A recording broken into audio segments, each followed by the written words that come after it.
আসসালামু আলাইকুম। আমার নাম নায়ার আজম, পেশায় একজন ইঞ্জিনিয়ার। প্রথমে যে বোন প্রশ্ন করেছিলেন তার প্রশ্নটার সাথে আমার এই প্রশ্নের বেশ মিল আছে। জুমার সময় খুতবা, এটা ঠিক সালার অংশ নয়। এই খুতবা কি আরবি ভাষায় দেয়াটা আবশ্যিক?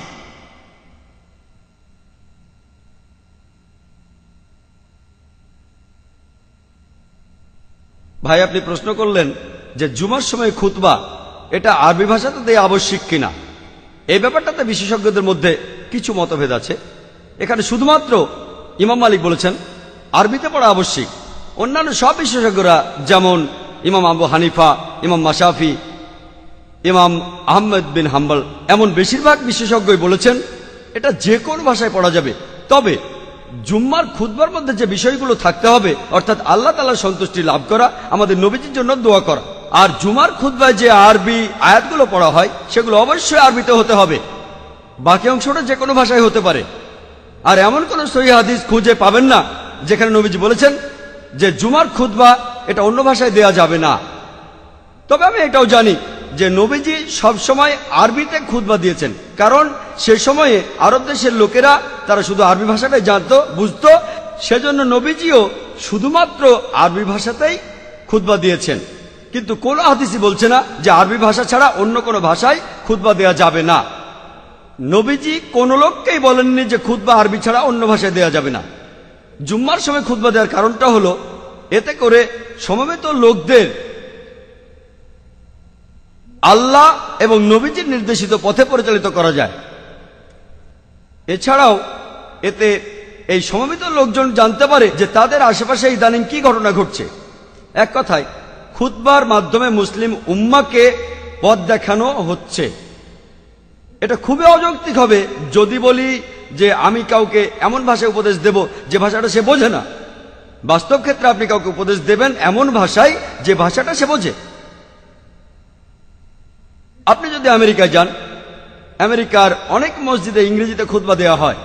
এই পৃথিবীতে অনেক মসজিদ আছে যেখানে খুতবা দেওয়া হয় স্থানীয় ভাষায়। আমেরিকাতে, কানাডায়, আর ইংল্যান্ডে, দক্ষিণ আফ্রিকায় অনেক মসজিদে খুতবা দেওয়া হয় ইংরেজিতে। যদি আপনি আরব বিশ্বে যান, আরব দেশগুলোতে, যেহেতু সেখানকার মানুষ আরবি বোঝে, সেখানে খুতবা আরবিতে হবে। তবে গত মাসে আমি কুয়েতে গিয়েছিলাম।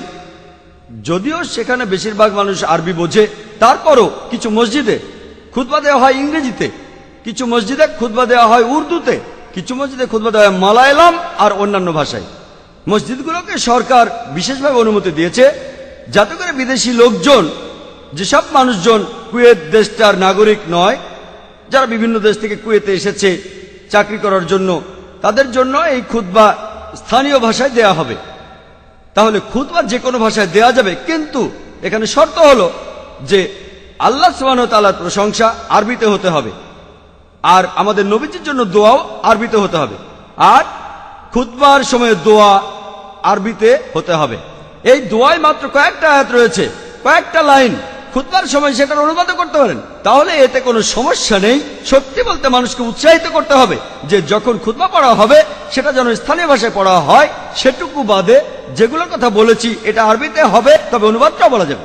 আর ইন্ডিয়া দেখবেন, ইন্ডিয়ার বেশিরভাগ জায়গায় আর সেই মসজিদে যেগুলো বিদেশে ইন্ডিয়ার অভিবাসীরা নিয়ন্ত্রণ করে, সেখানে খুতবা শুধু আরবিতে দেয়া হয়। কিছু মসজিদে দেখবেন প্রি খুতবা, নতুন জিনিস, প্রি খুতবা, সেটা স্থানীয় ভাষায় দেয়া হয়। কিছু মসজিদে খুতবার অনুবাদ করা হয় জুম্মার সালাতের পর। তাই আমি অনুরোধ করব আর আল্লাহ সুবহানাহু ওয়া তাআলার কাছে দোয়া করব যাতে তিনি ইন্ডিয়ার এইসব মানুষদের হেদায়েত করেন, যাতে এমনকি ইন্ডিয়াতেও আমরা খুতবা শুনতে পারি আমাদের স্থানীয় ভাষায়, যাতে করে প্রত্যেক সপ্তাহে জুম্মার সময় আমরা সঠিক নির্দেশ পেতে পারি।